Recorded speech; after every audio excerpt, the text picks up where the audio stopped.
Bonjour à tous, je m'appelle Miguel, bienvenue dans Longshot, une nouvelle émission sur le cinéma et sur le basket.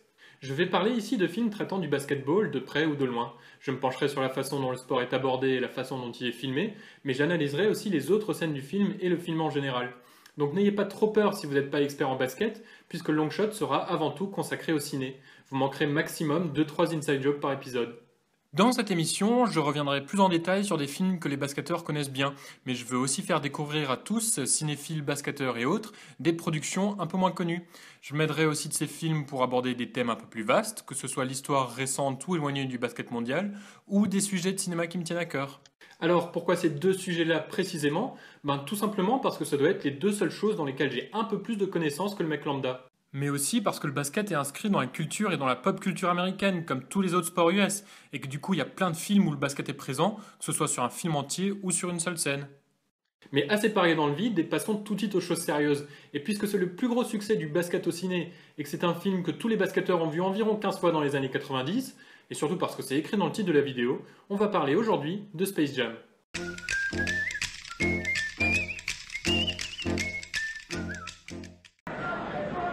The Chicago Bulls pick Michael Jordan of the University of North Carolina. Arrivé en NBA en 1984, Michael Jordan est très vite devenu une superstar grâce à sa domination sur la ligue, son style de jeu aérien et sa bonne gueule. Forcément, les marques se sont intéressées de près au bonhomme qui a fini par vendre un peu tout et n'importe quoi. Des voitures, des fringues, des chaussures, des bagnoles, des saucisses et même des piles. Mais s'il y a bien une marque qui a bénéficié de l'apport de Jordan, c'est Nike. Poussé par O.J. Simpson, ouais, O.J. Simpson, Nike recrute Jordan dès son arrivée chez les pros et le contrat va rendre les deux parties méga riches. En 91, Jordan gagne son premier titre NBA avec les Bulls et Nike veut capitaliser là-dessus. La marque lance alors une campagne de pub où Jordan fait équipe avec Bugs Bunny qui n'est pas choisi au hasard. Il est cool et il parle au petit comme au grand, un peu comme Jordan. Un premier spot télé est diffusé lors du Super Bowl en 92 et rencontre un succès phénoménal. D'autres pubs, à la télé ou sur papier, seront lancées les années suivantes, mettant en scène Jordan, Bugs et même les autres Looney Tunes. Oh goody, more Air Jordans for me. Faut savoir qu'à cette époque, les Toons ne sont plus très populaires, leur âge d'or des années 40 et 50 est passé depuis bien longtemps. La Warner cherche un moyen de les remettre sur le devant de la scène et cette campagne de pub avec Jordan va les aider. En 1993, après avoir remporté 3 titres NBA de suite, Jordan annonce sa retraite. Bon, vraie retraite après la mort de son père ou suspension cachée pour cause de jeu d'argent, ça spécule encore aujourd'hui. Quoi qu'il en soit, Jordan quitte la NBA pour se mettre au baseball. Sauf qu'il n'est pas bon et que son image de superstar en prend un coup. Son agent David Fogg veut à tout prix montrer qu'il reste le héros que tout le monde connaît. À ce point-là de l'histoire, on ne sait pas réellement qui a eu l'idée d'un film en premier, si c'est David Fogg ou si c'est plutôt un cadre de la Warner. Mais dans tous les cas, au vu du succès des pubs, il est décidé de faire un film. La production est mise en route en 1995. Le réalisateur est tout trouvé, c'est Joe Pytka qui a déjà réalisé les pubs. Bon, comme il est surtout célèbre pour ses pubs et pour ses clips et qu'il n'est pas vraiment expérimenté dans le ciné, certains pensent que c'était Ivan Reitman, producteur sur le film, le vrai chef à bord.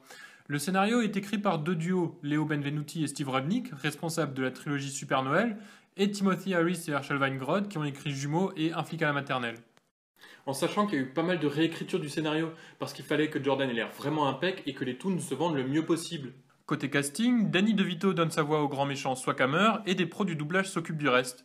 On cherche un sidekick humain pour Jordan, mais la plupart des acteurs approchés, genre Michael J. Fox ou encore Chevy Chase, refusent de jouer entre un fond vert et un novice qui va leur voler la vedette. La production vise alors quelqu'un d'un peu moins connu, et c'est comme ça que Wayne Knight, connu pour ses rôles dans Seinfeld et Jurassic Park, est engagé.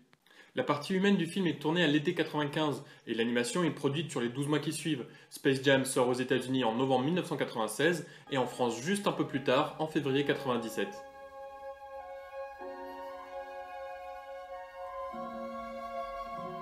Et le film débute avec R. Kelly. Apparemment, c'est Space Jam qui a rendu le mec mondialement célèbre. Ça commence bien. Après une scène plutôt inutile entre Jordan gamin et son père, on a droit à un générique épileptique qui sent bon les 90s.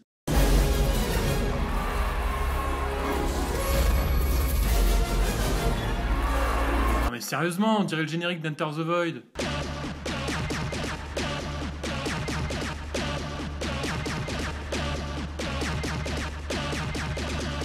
Après cet attentat oculaire, on revient sur Jordan adulte qui annonce sa retraite en conférence de presse. But I think I'm gonna go and play professional baseball. I don't know. As a kid, I was a pitcher. I think that'd be kind of hard for me to pitch, so I think I'm gonna play the outfield. Mais pas le temps de traîner puisque le film nous emmène tout de suite vers son grand méchant, Mr. Swakamer, sur sa planète / parc d'attractions. Au passage, la transition vers l'animation est pas trop mal faite. I told you 1,000 times. We need new attractions. Swakamer veut du nouveau dans son parc, et coup de bol, il s'assied sur la télécommande au moment même où toutes les chaînes ont décidé de passer des cartoons. La Warner a très bien fait les choses et ce sont les cours les plus cultes qui sont mis en évidence, notamment celui du clapier de Séville. Bref, attiré par la folie des Looney Tunes, Swakamer envoie ses 5 sous-fifres pour les kidnapper et les ramener dans son parc. Make 'em. Pendant ce temps-là, sur Terre, Jordan est tout pourri au baseball, mais il se fait quand même applaudir par ses fans et ses coéquipiers et se fait même aider par ses adversaires. Curveball, don't swing. Don't swing. En vrai, Jordan a tourné cette scène quelques semaines après avoir quitté le baseball, et je trouve qu'un recul et une autodérision comme ça, c'est génial. Soucieux du bien-être de Jordan, le président de l'équipe de baseball décide de lui coller un homme à tout faire du nom de Stan Podolak, dont le trait de caractère principal est... c'est d'être gros. And large. And a dork. Bon, en vrai, le personnage est aussi collant comme c'est pas permis, mais on a quand même pas mal d'allusions bien lourdes sur son physique. Ce qui déjà n'est pas drôle, mais en plus c'est pas original du tout. On a même droit à une blague de paix bien débile.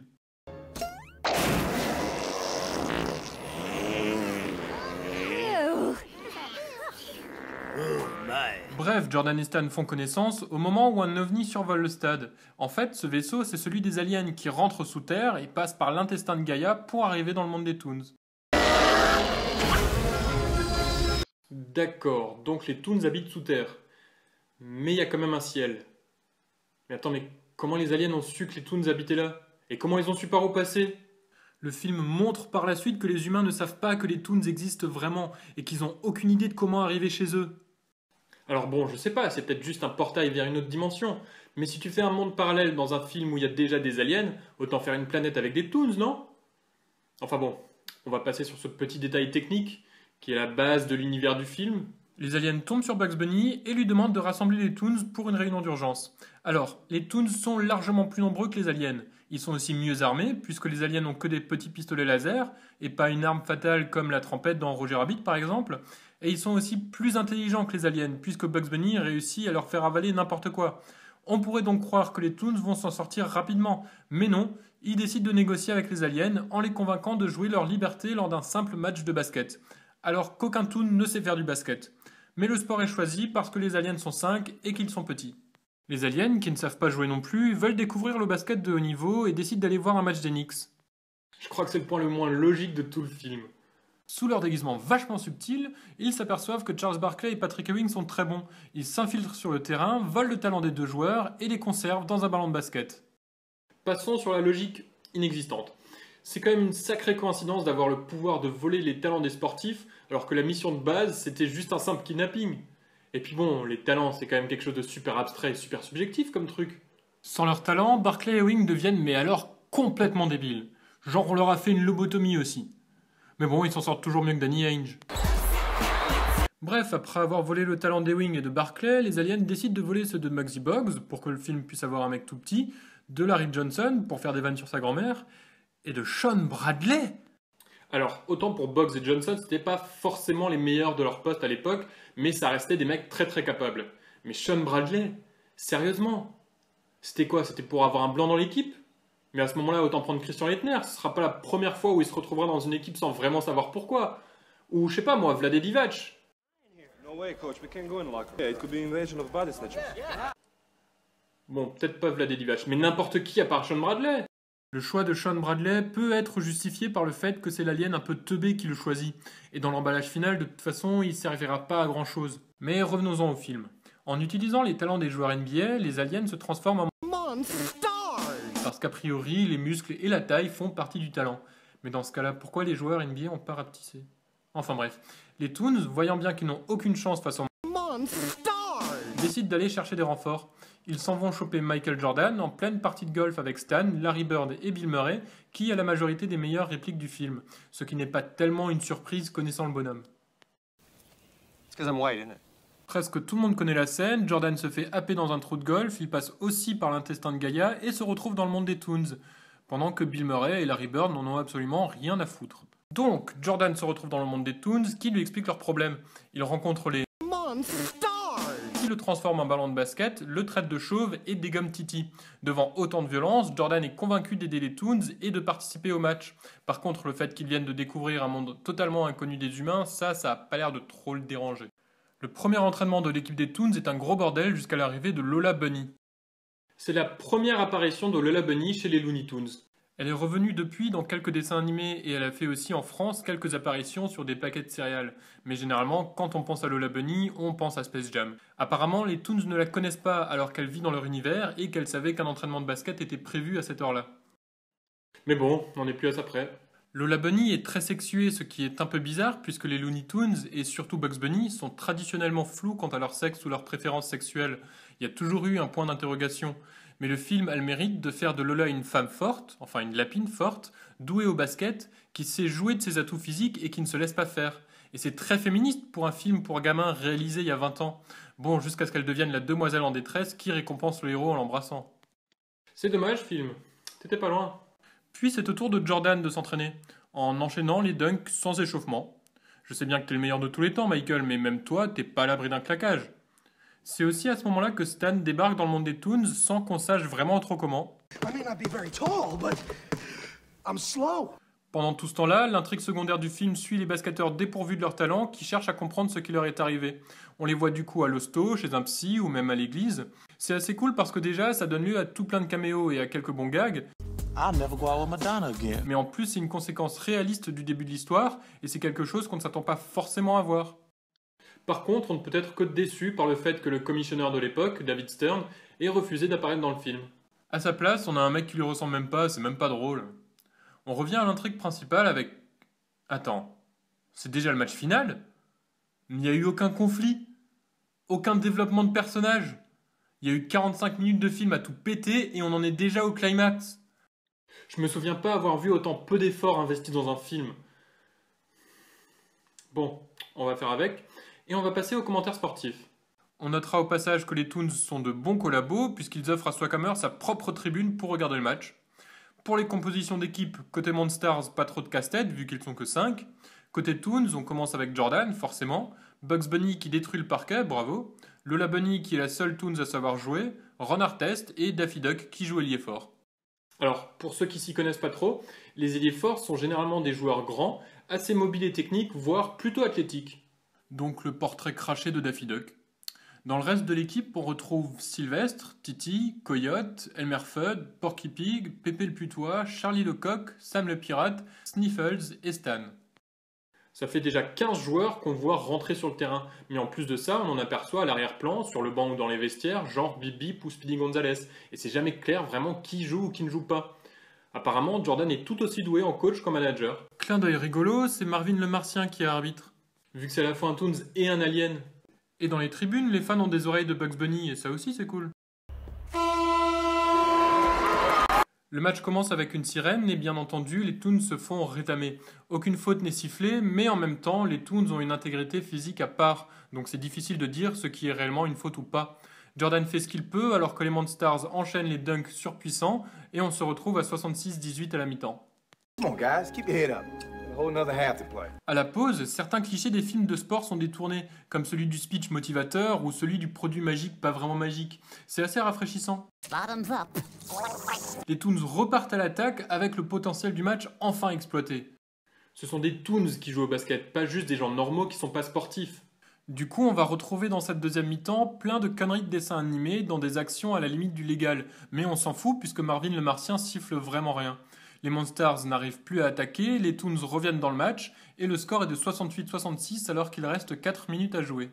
Swakamer prend un temps mort alors qu'il n'est pas coach, et ordonne aux aliens d'être encore plus violents. Plus aucun jeu n'est produit, ça devient un vrai combat de catch, et les Toons tombent comme des mouches.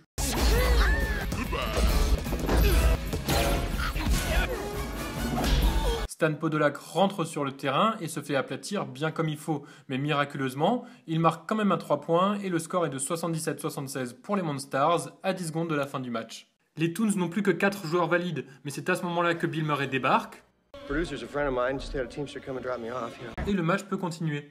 Jordan apprend qu'il peut agrandir ses membres comme il le veut dans le monde des Toons, ce qui doit être bien pratique. Grâce à ça, après 10 secondes qui durent des plombes, il met le fameux dunk que tout le monde connaît.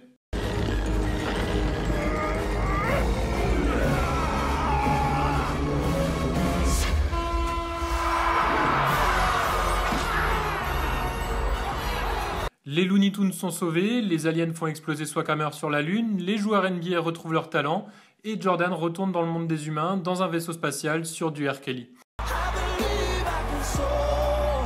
Le film se termine sur le retour de Jordan aux Bulls, après avoir retrouvé l'envie de jouer au basket, qu'il avait apparemment perdu. Space Jam n'est vraiment pas le film qu'on pense. Tous les basketteurs s'en souviennent comme d'un truc méga cool, mais c'est de la nostalgie pure. Ou du mauvais goût.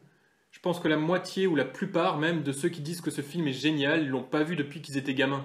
Le film est très court, à peine plus d'1h10 si on enlève les génériques. Les séquences s'enchaînent super rapidement et c'est con parce qu'il y a des segments qui sont pas exploités et c'est dommage.